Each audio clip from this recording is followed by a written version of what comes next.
the Voice of South Africa presents The Cassius Touch, a play for radio by Beverly Pierce.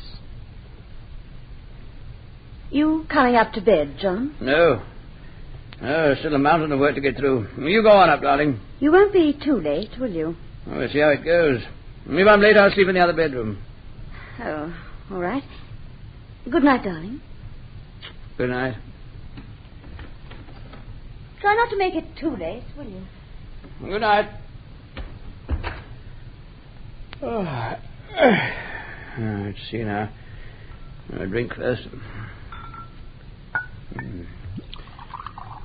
Relying on you rather a lot, aren't I?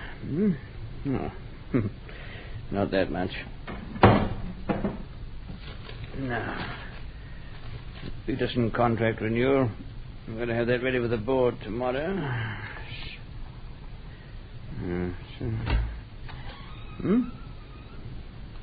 Blasted door. Let's get that cat seen to.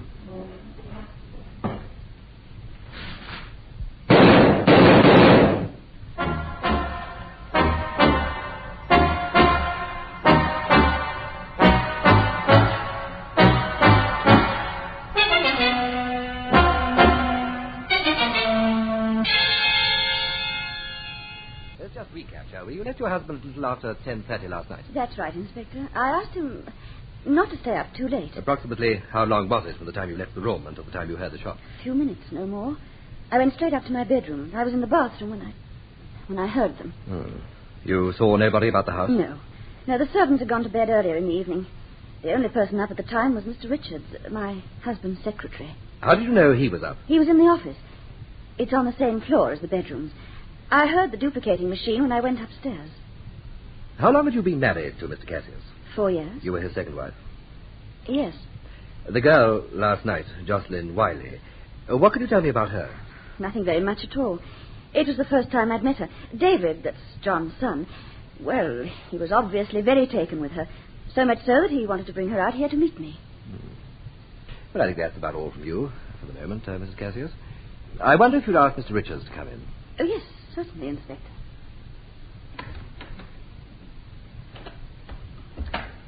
Well, Sergeant, get all that down. Yes, sir, all of it. Nice homecoming for Cassius, wasn't it? Row with his managing director, fight with his son, and 3 bullets. He'd been away 2 months, yet his return seemed rather abrupt. Nobody expected him. Odd. He seems to have been rather odd all round, sir.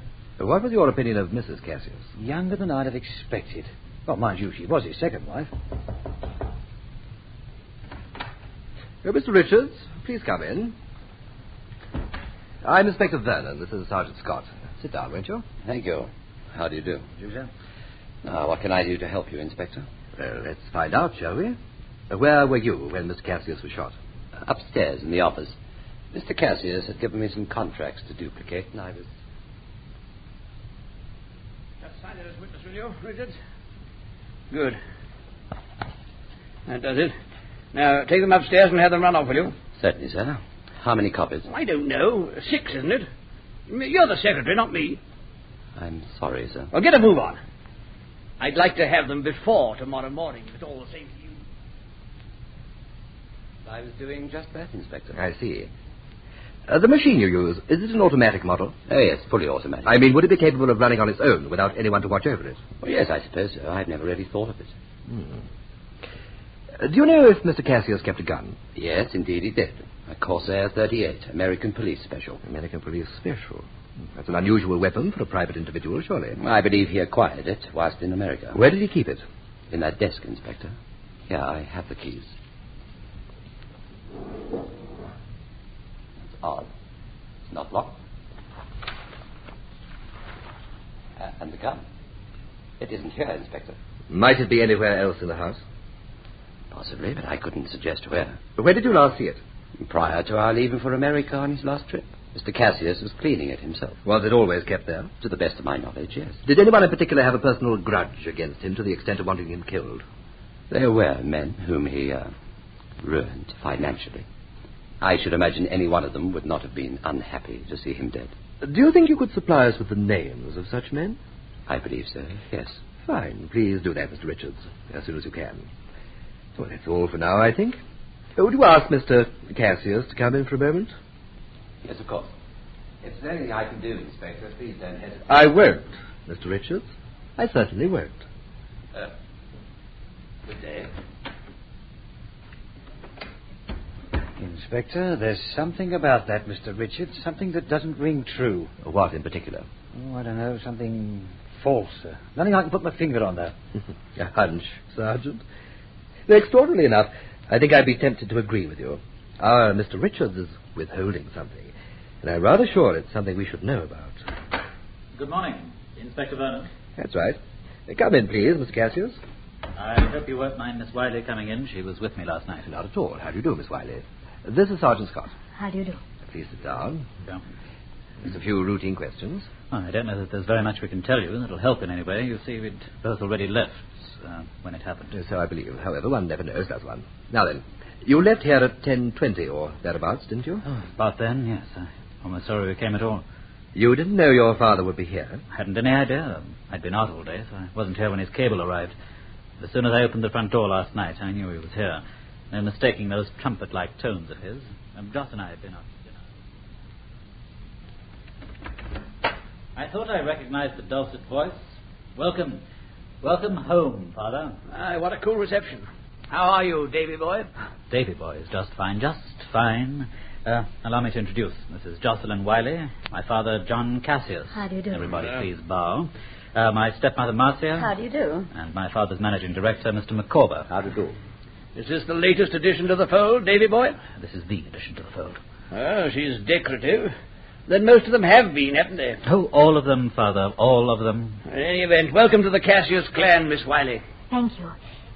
Mr. Micawber, haven't we met before? I hardly think so, Miss Wiley. I'm sure I would recall having met you. Thank you.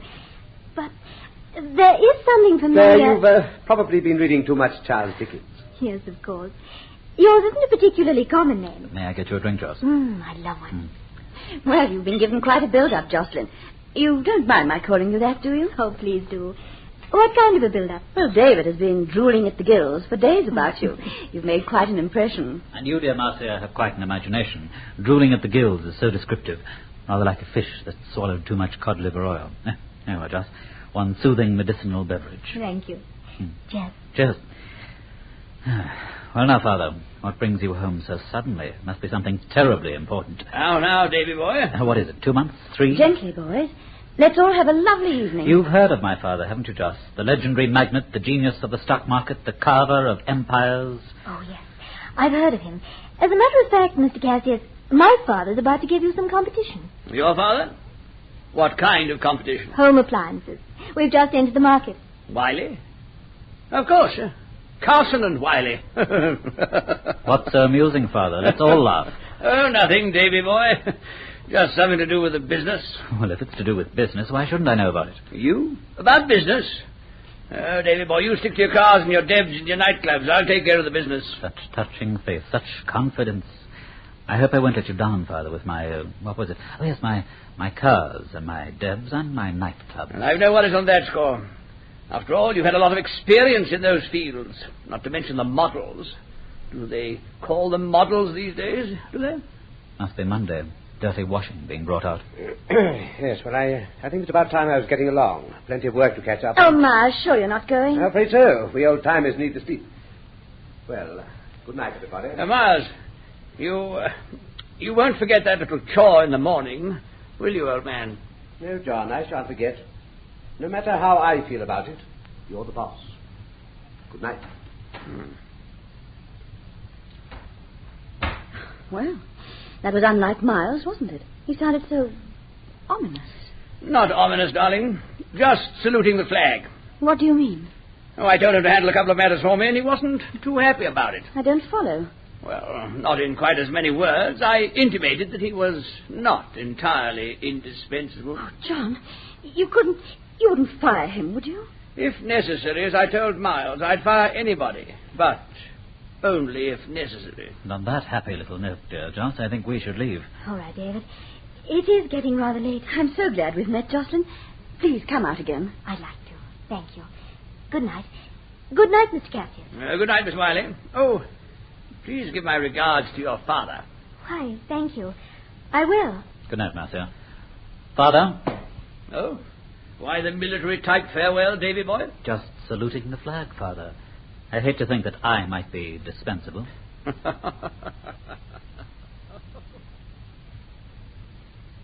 I see it. So when you left, your father and stepmother were alone. That's right, yes. And you then took Miss Wiley home. Yes, she lives in the city. You went straight home, no stopping off anywhere? No, nothing like that. Well, not quite, David. We stopped outside, remember, when you came back? You came back here, Mr. Castle? Well, no, not really. I was going to, but I didn't actually get here. Well, perhaps you could explain that a little more clearly. Well, you see, I was coming back to collect some liquor. I thought I thought Joss might like a nightcap and something like that when I took her home. But you say you didn't come back. What made you change your mind? Well, I remembered that I had some in the car, that's all. I just started on the drive, but I didn't come right back to the house. Tell me, how long did it take you from the time you left the car to the time you returned to Miss Wiley? I don't know. A couple of minutes, perhaps 5 at the most. Why? Well, because it was no more than 10 minutes after you left that your father was shot. You think I killed him? Oh, I didn't say that, but you may have noticed someone in the grounds. Well, I didn't. Why should anyone be in the grounds? The gun was fired from beside those curtains. The killer would have had to be standing outside to shoot from there. How do you know the shot was fired from there? Powder burns on the curtains. Well, it's a pity I didn't see anyone there. Yes, it is rather. Well, however, it can't be helped. Miss Wiley, how well did Mr. Cassius know your father? Well, that's the strange part. As David told you, Mr. Cassius specifically asked me to give his regards to my father. But when I did so today, Daddy was most surprised. He said they never met before. How odd. I wonder why he should have done that. I told you, Inspector, my father had a peculiar sense of humor, if you'll pardon the phrase. Yes. How long have you two known one another? Just over 3 weeks. We've only been out a few times. And Cassius was away for the past 2 months. It's all very puzzling. He couldn't have known even that you two were seeing one another. Mr. Micawber arrived yet? Yes, he came in while we were waiting for you. Ask him to come in for a moment, will you? You finished with us? For the present, yes. Oh, Mr. Cassius, don't leave the house just yet, will you? There may be more questions later. Of course, Inspector. I wonder, Sergeant, do you suppose that young Cassius neglected to mention that he'd returned to the house accidentally or deliberately? I don't know, sir. It'd be very difficult to find that out for certain. You're quite right, it would. Sometimes I think a crystal ball would help. It'd make our work so very much simpler. No, that wouldn't do, sir. That wouldn't do at all. Oh, really? Why not? Fortune telling, sir? That's against the law. Oh, really? Ah, Mr. Micawber, please come in. Sit down. You? I'm sure this won't take very long. Mr. Sergeant Scott. Thank you, Inspector. How do you do, Sergeant? How do you do, sir? Now then, we've been told that you were the first to leave the house last night. That's correct, isn't it? Quite correct, What Inspector. time was this? Oh, 10:15. I'm afraid I can't be more accurate than that. Well, that's accurate enough. Perhaps you can clear up a small point that's been bothering me. Did John Cassius ever have any dealings with Miss Wiley's father? Certainly not, Inspector. He was about to, in an indirect manner, but his death prevented that. Please explain that. Henry Carson and Arthur Wiley, directors of Carson and Wiley, they were about to enter the home appliance field in competition with us. Well, Cassius didn't like the idea and wanted to start an undercutting campaign to drive them out. I told him I didn't think it was a good idea, but, well, Cassius has a mind of his own. I don't give a hoot what you think about it. That's the way it's going to be. But, John, surely there are other ways of taking care of it. I appointed you managing director of Cassius Developments to do just that. Take care of things. I'm out of the country 2 months, and you allow this piddling little company to move in on us. Carson and Wiley is a very small company. They're starting small. The same way I started 15 years ago. Today we're top of the pile. That's where we're staying, Miles. Nobody else gets so much as a nibble. Understand? Tomorrow you start the undercutting campaign. We'll run them into the ground. If you ask me, John... I'm not asking you. I'm telling you.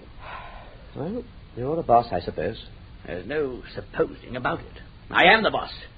I hire people, Miles, and if necessary, I fire them. Is that quite clear? You'd fire me? Think about it, Miles. It's a remarkably sobering thought. How extraordinary. Why should Cassius have gone to that amount of trouble? He didn't relish competition, Inspector. Very well, we live and learn. Do you know of anyone, any specific person, who might have wanted to kill John Cassius? There are a good many people who would have liked to see him dead. He was an unbelievably hard businessman, Inspector. He made many enemies. Added to that, his personal life wasn't all that it might have been. In what way? He drank to excess, he gambled to an absurd degree, and he'd been associating with female companions for a number of years. Oh, you surprise me. Oh, he was very discreet about these liaisons, Inspector. But he had expensive tastes, and there are two ladies with whom he, consorted. I believe kept is the word. Do you happen to know who they are? Yes, I do. I assume this would be of interest to you, Inspector, so I took the trouble of writing down their names and addresses. Thank you very much. You are indeed a most methodical man. I don't think we need trouble you any further, thank you. It was my pleasure, Inspector.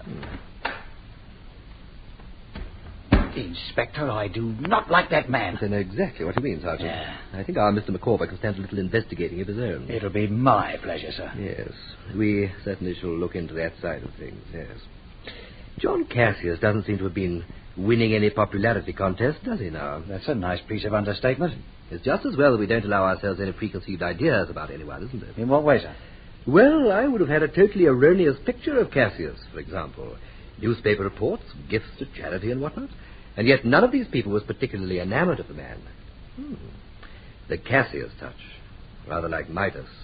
Everything he touched turned to gold, all right. But none of it seems to have given him much pleasure.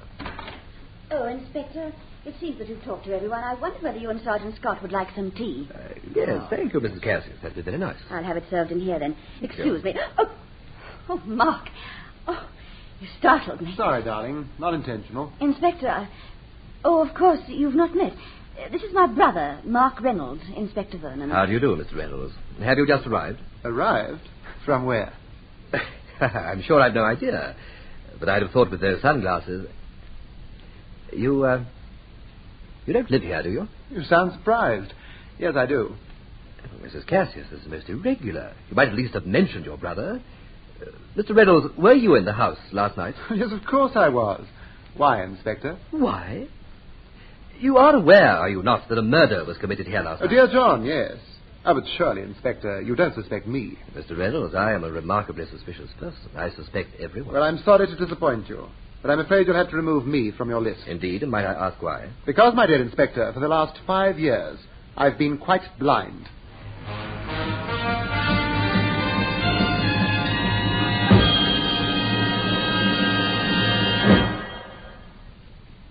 How did it happen? It's quite a story, Inspector. Quite a story. Perhaps you'd be good enough to tell it. Ah, the gentle barbs of the law. Ask a question, but phrase it in such a way that it is unmistakably an order. Your obedient servant, sir. Point is, where does one start? Well, you've been blind 5 years. Try starting 5 years ago. How very practical. Well, up to that time, I was one of the many minions of John Cassius. I was a pilot. His personal pilot, to give my title its full prestige. For how long? 3 or 4 years. From the time John bought his first plane. Used to hopping about the country and over to the continent. Good corporate image, you know. This was before Cassius and your sister were married. Oh, yes. Yes, but that comes into the story, too. You'll just have to bear with me, I'm afraid. I'm sorry, go on. Well, we got on fairly well together. I suppose you have to trust somebody when you put your life in his hands. Anyway, that's not terribly important. We were on our way back from Paris after a couple of days over there on business. Nothing eventful. We'd done the same sort of thing dozens of times before. But this time there was one minor snag. The weather closed in on us. I told Cassius that it'd be rather dicey to try to land.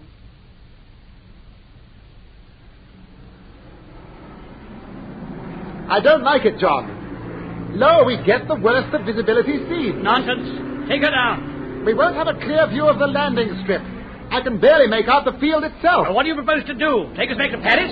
We haven't got time for delays. Put her down. I don't like it. I'm not asking you to like it. Just do it. Your obedient servant, Saab. Here we go. It's no use. I can't see a blessed thing.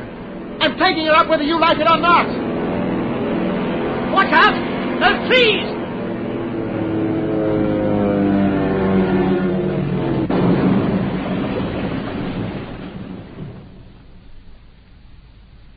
We darn nearly made it, too. But as they say in the classics, a miss is as good as a crack-up. The damage serious? Well, it depends on where you're sitting. The kite was a write-off, and yours truly was in a similar kind of state. Both legs and arms, several ribs, and sundry odd bones. And my optic nerve, just for good measure. Ergo, one rather blind, rather useless, ex-pilot. And Cassius? The gods look after their own, Inspector. He twisted a leg. Small consolation to remain twisted, rather like the rest of him. I see. But you came out of it all right? Oh, yes, indeed. Only the best for me. And all at the expense of the man. Or rather, Cassius developments. I'm sure it must all have been deductible. Private ward and a private hospital, and the constant and costly ministrations of the physician royal to the Cassius brood. The physician royal? Oh, yes. Sir Martin Harcourt himself. And where does Mrs. Cassius come in? Right now, via the hospital door. That's where they met, in my ward. Probably the first time in history that the part of Cupid has been played by a blind man, but mark you, it was none the less effective. So it appears. For a blind man, your aim was surprisingly accurate. Do I detect a hidden meaning lurking in there, Inspector? Oh, no. Just poor humour. My usual variety. How long after this meeting, Mrs. Cassius, were you married? A little less than a year. We moved out here, and when Mark was discharged from the hospital, he came to live here, too. It was one of the more attractive fringe benefits for a man in my position. Fortunately, I had two major advantages at the time. What were they? A wealthy employer, a beautiful sister. Really, Mark? And you've lived here ever since, have you? All the time. Be no point in my leaving, would there? I know the place backwards by now. Don't even need a stick to get me around anymore. It's all very convenient. Yes, I should imagine it would be. You're familiar with both the house and garden? Completely. I could even tell you what flowers are planted where, how many inches it is from the driveway to the swimming pool. Anywhere else, for that matter. Regular one-man guided tour. Oh, well, that is interesting. Now, about last night, Mr. Reynolds, you say you were here at the time of the murder. Guilty. In a manner of speaking, of course. Whereabouts? In bed, Inspector. Snug, warm, asleep. Sorry. For what? That I can't be of any help to you. What time did you go to bed? Very early. 8-ish, I suppose. How do you know what time it was? Do you mean being blind? My dear chap, I listen to clocks. They have a convenient habit of striking on the hour every hour. Yes, so they have. One tends to forget these things when one isn't dependent on them. Did you hear the shot? Afraid not. I sleep very heavily. And it's plural, by the way, shots, not shot. Oh, so there were, yes. You'd have heard all about it this morning, wouldn't you? The entire grisly story, in detail, over breakfast. Well, I think that's all I need from you for the moment. Thank you for your help. My help? Yes. You're more than welcome, I'm sure.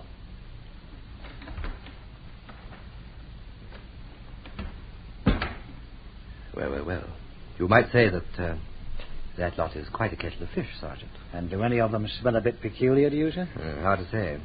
But I do find myself with nostrils a-quiver. That's the pity about people like Cassius. They know too many people. Leaves the field of suspects wide open. Now, who have we got on our books right now? Well, sir, almost any of the people who were here last night. Then we've got the business enemies that both Richards and Micawber talked about. That should be an interesting little list. Yes, Mr. Micawber's little note. Let us not forget those two indolent ladies of pleasure, shall we? Ladies of leisure, sir. Yes, Sergeant. You'd like me to handle that side of things for you, sir? We'll both talk to them, I think. Very good, sir. Hello? No, it's Sergeant Scott speaking. Yes, he's here. Just a minute. It's for you, sir. Yeah, thank you. Hello, Inspector Vernon here. Who? Oh, yes. You have anything interesting? Well, perhaps you read it to me. Mm-hmm. Yes. Yes, I see. You're sure about it? Good. Thank you very much. No, just leave it on my desk, will you? Thank you. Goodbye. Something worthwhile, sir? Oh, yes. That was the police laboratory. The pathology report came in. Death was caused by one of 3 bullets, any one of which could have been fatal. Bullets fired from a Corsair .38, an American police special. Well, that does help, doesn't it, sir? It does. I don't think we need concern ourselves with business enemies, Sergeant, or these, extracurricular affairs. No. Our murderer is someone we've already talked to. Someone who is in this house right now.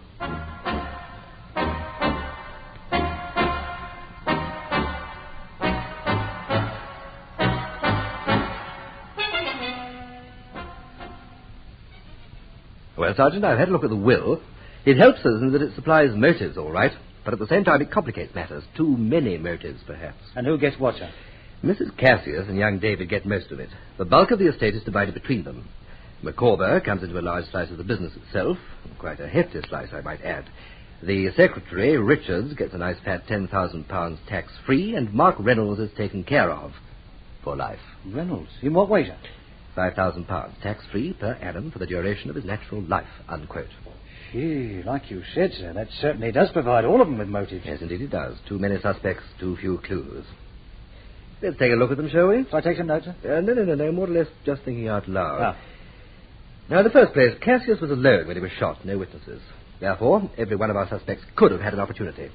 Secondly, motive. They all stood to gain. Including Miss Wiley, sir? Yes, but we'll come to her in a moment. Number one, Marcia Cassius. Motive? Yes. Opportunity? Yes.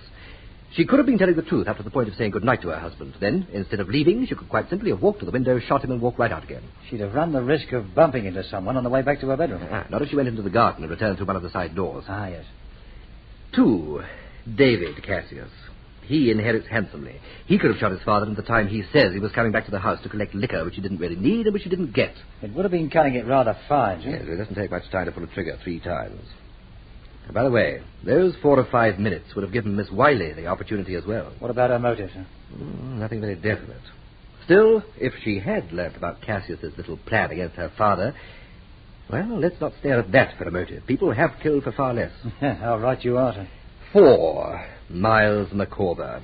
He inherits too. And he was also the first to leave the house. Possibly intentionally. He could have left, parked his car somewhere nearby, and come back. It wouldn't have been very difficult. That leaves us Paul Richards and Mark Reynolds. Yes, so it does. Richards. 10,000's a nice fat motive for a man in his position.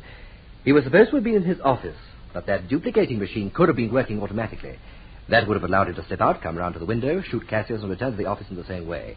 Very neat. Yes, that duplicating machine isn't really much in the way of an alibi. Now, so what about Reynolds? You're not seriously considering him, are you? You mean because he's blind? Oh, yes, sir. Sergeant, tell me something. According to the pathology report, any one of those 3 bullets would have been fatal. Why 3 shots? Well, to make sure, I suppose, sir. Yes, exactly. To make sure. You agree with me that our raconteur friend had plenty of motive to do the job? Oh, I'd say so, sir. 5,000 a year for life, plus a possible grudge against Cassius for his blindness. Precisely. Now, by his own admission, he knows every inch of the grounds and the house. You saw the way he moves about, never barges into anything, knows to the exact centimetre the position of the furniture. When he gets up, he turns immediately to the door. He knows it's there. No hesitation about direction. You see? I'm beginning to, sir. Reynolds could have been waiting outside, listening to the noises in the study. He'd have heard the last person leave.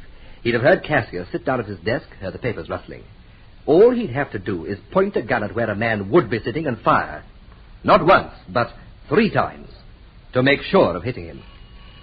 Yeah. Hello, Inspector Vernon here. Oh, why, hello, Miss Wiley. What can I do for you? Well, why? Yeah, but can't you give me any indication? I see. Oh, very well, Miss Wiley, if you think it's that important. Yes. Would half an hour suit you? Oh, fine. I'll see you down there, then. How very odd. Jocelyn Wiley, sir? Yeah. Sounded serious. She wants us to meet her at Cassius Developments in half an hour. Well, what for? She wouldn't say. But she implied that it concerned our friend Micawber. Come along, Sergeant. This might prove rather interesting.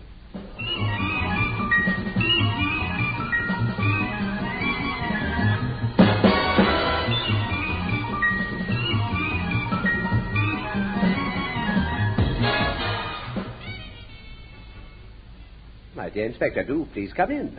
Good day to you, Miss Wiley. Sergeant Scott. Good day, sir. Good day, Mr. Micawber.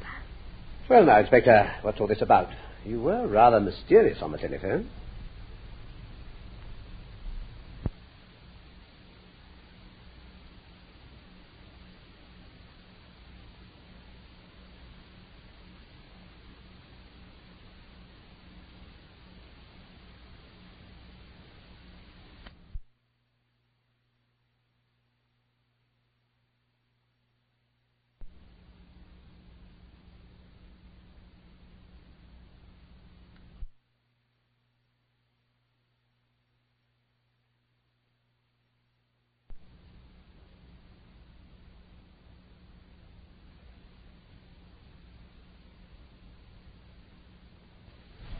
Yes, I probably was, perhaps because I don't really know what this is about myself. No, I'm afraid I don't... Mr. Micawber, do you recall when we met at the Cassius home?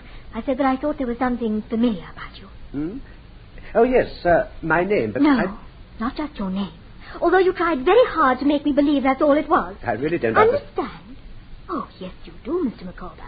But I'm sure you'd rather I hadn't brought up the subject. You see, I've just remembered where it was that I'd seen you. Is it really all that important, Miss Wiley? Oh, yes, Inspector. You'll find it even more so. Do you remember, Mr. Micawber? Well, offhand, one meets so many people. My father's office, 2 months ago, on the day when the new company had its first board meeting. It all came back to me this morning, Inspector. You see, Mr. Micawber was in on that board meeting. Is this true, Mr. Micawber? Were you there? Well, Yes, it is true. I was there. As a member of the board of an opposing company? Yes, that is correct. And this fact has naturally never been made public? Naturally not. But I had faith in the company. When they offered me a directorship, I took it. And when Cassius returned, he told you that he was going to ruin that company. Yes. And very conveniently that night, he was killed. I don't care for your insinuations, Inspector. I hardly think that the fact that I happen to be on the board of a rival company is all that important. All that important? Well, Mr. Micawber, it happens to be sufficiently important to place you as a leading suspect for the murder of John Cassius.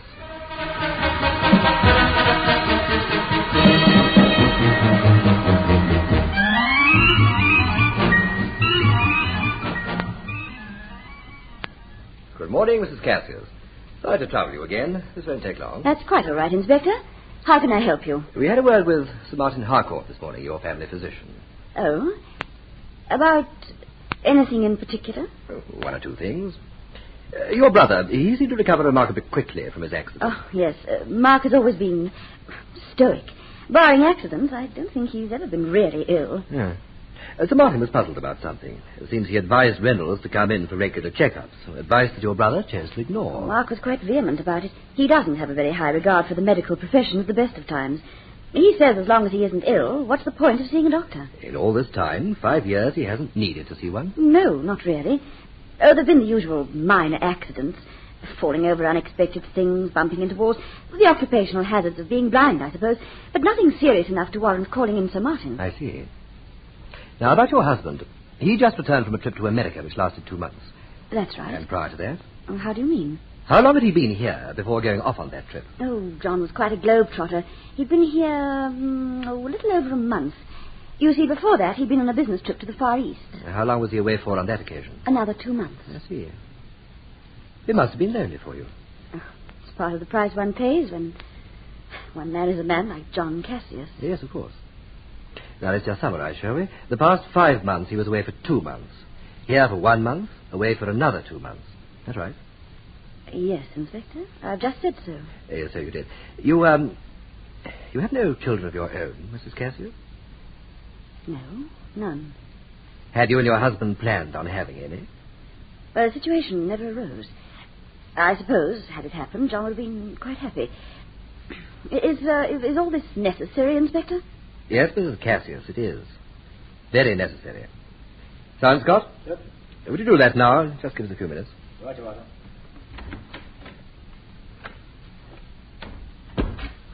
Now, Mrs. Cassius, suppose we be as honest with each other as we can. It will save us a lot of time and probably some embarrassment. What is it you want to know, Inspector? I see. The hard way, then. Dr. Arthur Fenning. What? Dr. Arthur Fenning is a colleague of Sir Martin's. They had lunched together last week. Fenning mentioned casually that you'd been in to see him. He was rather surprised that you hadn't been to see Sir Martin. Well, Mrs. Cassius? Well, Inspector. You saw Fenning on the 2nd of the month. He examined you and gave you certain tests. Yes? Tests which later confirmed your pregnancy. You're very thorough, Inspector.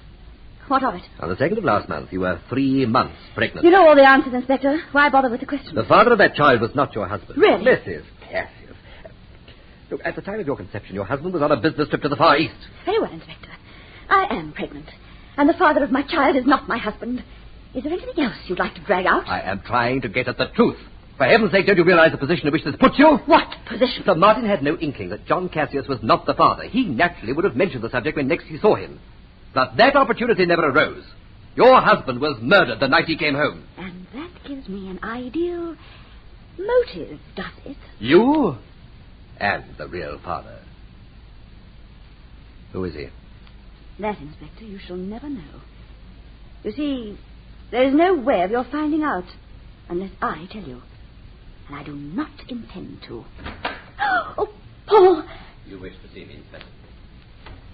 Yes, Mr. Richards, I do. Please sit down. Now, you were personal secretary to John Cassius for 3 or 4 years, I believe you said. Yes, that is correct. You accompanied him on all his business trips, both in this country and abroad. Yes. Always? Yes. Including the last trip to the Far East? Well, yes. You hesitated. Why? Well, nothing really. Were you with him for the entire duration of that trip, the full 2 months? Well, no. You see, during that time, there were 2 emergency meetings here. Mr. Cassius couldn't attend them himself, so he sent me as his representative. Inspector, really, Mrs. Cassius, will you please not interrupt? Now, look here. How long did you come back for? Approximately a week, but I Did that week cover the end of 1 month and the beginning of the next? Yes, I think so. Let me see. Yes, it was from the 27th to the 4th. Yes. Yes, of course.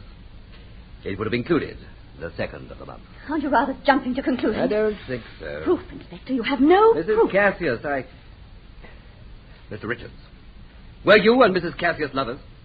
What?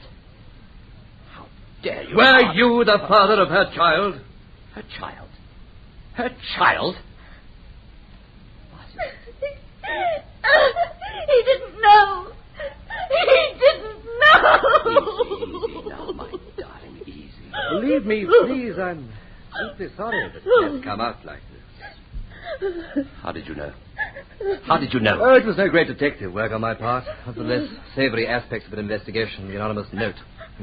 Did you know that Marcia Cassius and Paul Richards were lovers? That's all. It's typed, and of course there's no signature. Naturally, no fingerprints either. Here. It's typeface. I'm almost sure. But it looks very much like the type on my machine upstairs. Really? Is there another typewriter in the house? I don't believe so. Mrs. Cassius? No, there is only the one. Perhaps you'd be good enough to check that for me, Mr. Richards. It would merely type out this sentence several times. We'll have an expert examine the specimens later, but I should rather imagine they will be from the same machine. Marcia, will you be all right? Yes, Paul, I'll be all right. Come back down again when you've done with that, will you? Yes, Inspector. I'll be right back. Are you feeling better, Mrs. Cassius? Yes, remarkably so. Congratulations, Inspector. Oh, please, try not to feel like that, Mrs. Cassius. I assure you I regretted that scene as much as you did. What a sick, sordid way for our love to be dragged out. Look, I'm in no position to, set in any kind of judgment on you, or indeed even to make comment. Whatever that is between you is your own business, but I'm afraid that it is now part of the investigation. I sincerely hope, for the sake of you both, that it means no more than that. Oh, so gallant, Inspector. So very, very gallant. You know as well as I do what will happen when this gets out. It will no longer be a love, something very, very beautiful. Oh, no, just dirty. It need not be like that at all. What do you mean? Well, strange as it may seem, although one is a policeman, one is still a human being. I shall naturally have to include this knowledge as part of my investigation, but if it turns out that it has no bearing on the murder of your husband, I give you my assurance that no one outside the 4 of us will ever know a thing about it. You do that? You'd keep it to yourself? Mrs. Cassius, is there any reason why? Paul! Paul!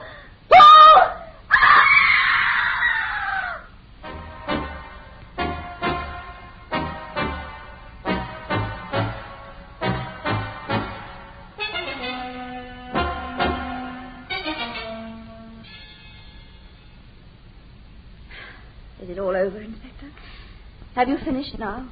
Finished? I'm afraid not, Mrs. Cassius. But we're a little closer. Closer? To what, Inspector? To finding out who did kill John Cassius. Well, Inspector, surely you've already done that. How so? Well, I mean, why else did Richards do Paul what Richards was not the murderer. Indeed, no. Then why did he kill himself? You know, I've always found it keeps things in perspective if one talks in an impersonal sort of way. Now, early this morning, a note was delivered to my office. It was posted in the city last night. It suggested certain implications about Mr. Richards. What sort of implications? Well, that's not very important. However, they turned out to be true. Mr. Richards left this room and presumably went immediately up to his office. After a very short time, a shot was heard. We arrived at that office within less than a minute. We found Mr. Richards dead. Having very conveniently killed himself. So it appeared. Appeared? Aren't you being just a little overly cautious, Inspector? It's remarkable how often it pays to be overly cautious. What exactly does that enigmatic statement mean? You have a captive audience, Inspector. Richards was seated at his desk in front of a typewriter. On the floor beside his right hand was a revolver. This one. On it, a very clear set of his fingerprints. It happens to be the weapon that killed Mr. Cassius. There was a gunshot wound in the right temple. Powder burns indicated that the gun had been fired from point-blank range. In the typewriter, a note. This note. The pressure is too much to bear. I can stand it no longer. I killed John Cassius. Well, what more do you want? Richards to return from the grave and confess? Isn't it rather obvious that he killed my father, couldn't stand the pressure, and then shot himself? That, Mr. Cassius, is what the real murderer would like us to believe. The real murderer? Yes. You see, Paul Richards did not kill himself. What? How can you possibly say that? No, what really happened was this. The killer saw Richards go into the room and sit at his typewriter. A heaven-sent opportunity. He stood beside him, shot him in the temple, put Richards' fingerprints on the gun, slipped the note into the typewriter, and walked out. It was as simple as that. Interesting theory, Inspector, but hardly plausible. Oh, why not? The time factor. You say you arrived up there less than a minute later. Well, of course. The killer couldn't possibly have done all you say he did in that amount of time. Couldn't he? Sit down, Mr. Cassius. Well, in this chair, if you won't mind. What's this supposed to prove? If you'll be patient for a moment, I'll show you. Now, the killer naturally is prepared completely. In one hand, the typewritten note done well in advance. He lays it face down on the desk while talking to Richards. It's just a sheet of paper, nothing to arouse suspicion, right? I don't see the point of all this. Well, in a moment. Now, the killer has the gun in his pocket wrapped in a handkerchief. He stands behind Richards. So, takes out the gun and wraps it. So, Richards sees none of this. Now, everything so far has taken place before the gun was fired, right? Now, please time this, Mr. Cassius. I'm going to go through the motions of shooting you, putting your fingerprints on the gun, putting the sheet of paper in the typewriter, and walking out of the room, right? All right, I'm ready. Right, here we go then. Now, bang, gun. Hand down, fingerprints on gun.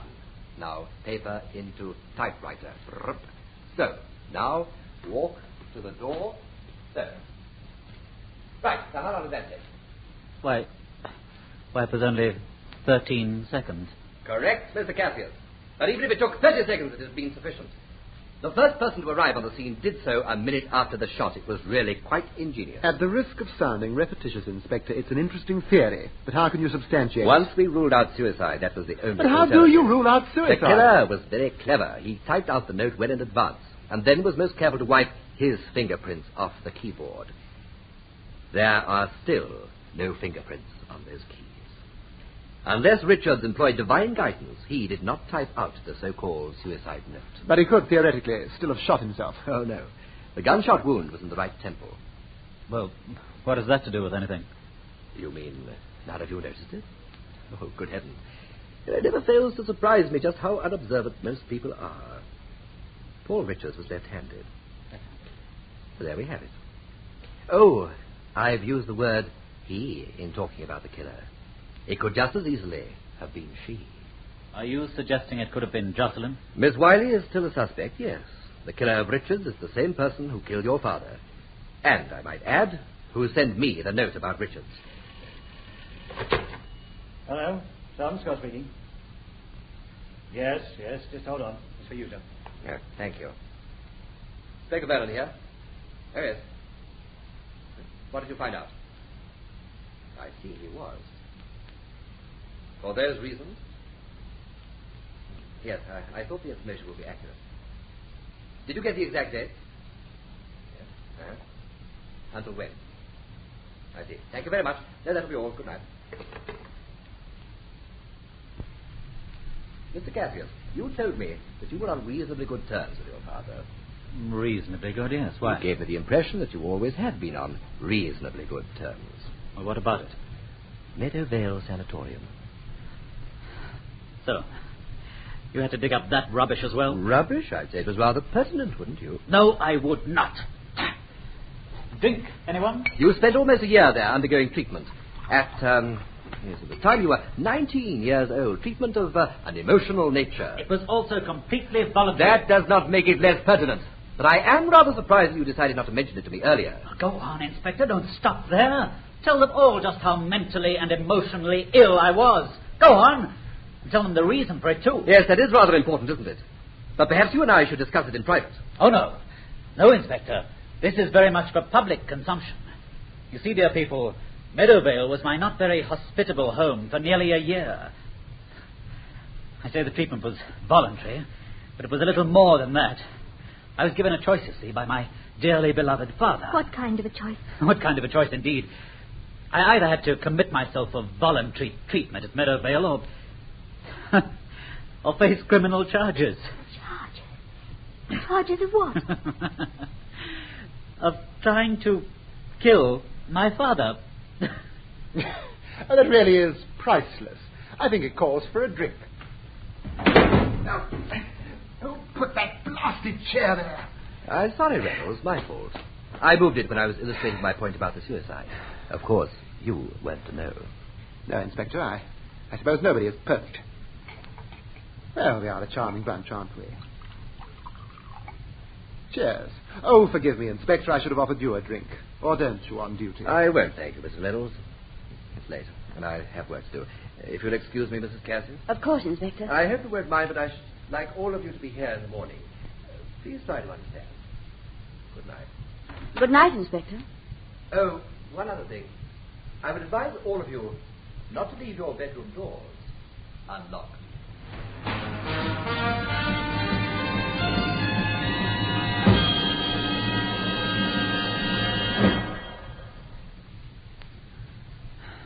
You want to tell me the rest of it? Oh, there isn't a lot more. My father became more and more impossible. It was the same story, repeated day after day after day. But it got to a stage where, we were both looking forward to the times when he didn't come home. When it gets like that, it's about as bad as it can get. My mother was never... Well, she was never very strong. So what it was doing to her, eating it all the time. And all the time she was trying to cover it up, hide it. And one day she... Well, I suppose she just couldn't take anymore. You know the feeling? I know it. There was this scene, big, violent, and... well, she broke, and I ran out of the room and upstairs to her bedroom, and... Well, we both heard the shot.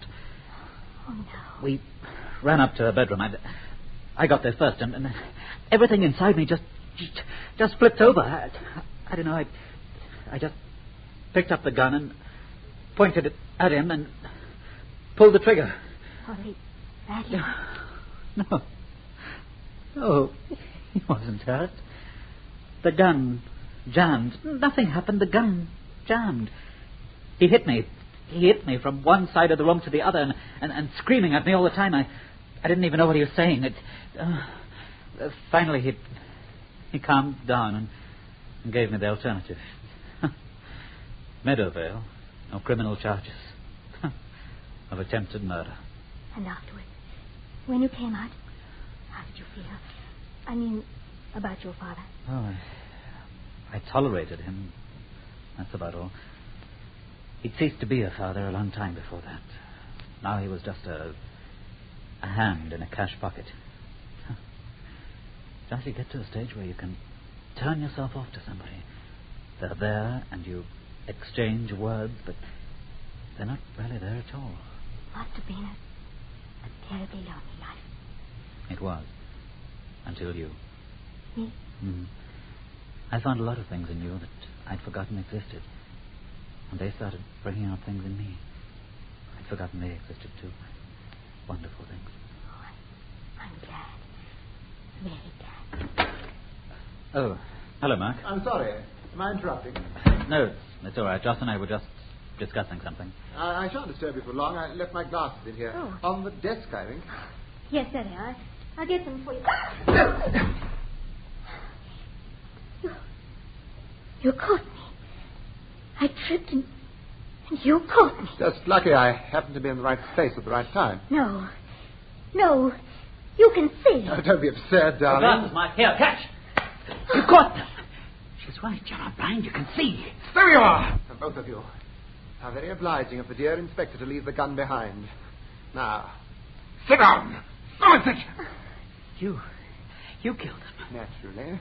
Very clever, both of you. My reflexes were a little too fast for me that time. But it won't help you, you know. Your cleverness just precipitated things, that's all. But you were blind. I know you were. How very astute of you. Yes, I was. But I'm not. I haven't been for nearly 9 months now. It's been rather fun. Now, both of you, please sit very quietly and put your hands folded in your laps. Thank you. Glad you're being sensible, David. You wouldn't want to see dear Joss hurt, would you? Why, Mark? Why did you do it? Your father really was an obnoxious man, you know. He deserved to die. But my personal reason, of course, was simply greed. Oh, it was very pleasant while I was blind to enjoy the luxury of his home, to be waited on hand and foot. Few blind men have it as good as that. But then came my little accident, that fall down the stairs, remember? What has that to do with it? Everything. I don't know exactly how it happened. Probably something to do with my optic nerve, but my sight started coming back to me. Oh, very slowly at first, but increasing day by day. Surely you were grateful to be able to see again? Grateful, yes. There were problems, you see, though. I'd grown accustomed to living this life of luxury, of completely satisfying idleness. And if dear Cassius found out I was no longer blind, he no longer have felt obliged to keep me. But why did you have to kill him? Money, my dear. Money. Oh, I knew he'd leave me something. But that wasn't the biggest prize, oh no. There was always my charming sister, ready and also willing to make life comfortable for her poor, disabled brother. In the future, oh, I never know. You would have killed her, too. It may still be necessary. And then Richards, Mark. Why Richards? To give the police a murderer, of course. My reasoning was perfectly logical. And then in my haste, I forgot that he was left-handed. You're mad. Do you know that? You're insane. Your opinion, Miss Wiley, is neither valid nor important. The point is, Mark, it's all come to nothing, hasn't it? Now we know there isn't anything more you can do. Oh, David, how childish you are. I told you, I suppose, because of vanity. I wanted an audience. But it's going to be a short-lived audience. Don't mean that. Oh, my dear boy, you're perfect, don't you see? The main suspect, who's believed to be a little bit insane. In a few moments, the people in this house will hear 2 shots. Mark. When they come in, you two will be quite dead. The gun will be in your hand. And what will everybody believe? Why, simply that you knew your time was up, that you shot Joss and then yourself. It's ingenious, isn't it? You can't do that. You'll never get away with it, Dear Mark. boy, there's nothing to stop me. Good night, children. Thank you, Reynolds. I'll take the gun. There you are. Don't move, any of you. There's nothing you can do, Reynolds. There are men outside. The whole place is surrounded. You heard it all, didn't you? Everything. Yes, everything. A beautiful little trap. But how did you know? How did you know? We didn't, really. But the list of suspects narrowed itself down rather considerably. Mrs. Cassius was with us when Richard was shot, so that let her out. Neither Micawber nor Miss Wiley was anywhere near this house at the time. We have had them watched, of course. So that left you and young David here. Is it reasonable to suppose that the killer would make some move tonight? We simply watched and waited. Oh, no. You found your killer, Inspector, but you haven't caught him yet. Let's go, Reynolds. Give me the gun. Oh, no. There's nothing you can do. One thing. You're the cause of all this. I'm taking you with me. Reynolds, that gun is loaded with blanks. What? You lie. You lie! You lie! Oh. Come, Reynolds. On your feet. Let's go. My eyes. My eyes! I can't see! I can't see!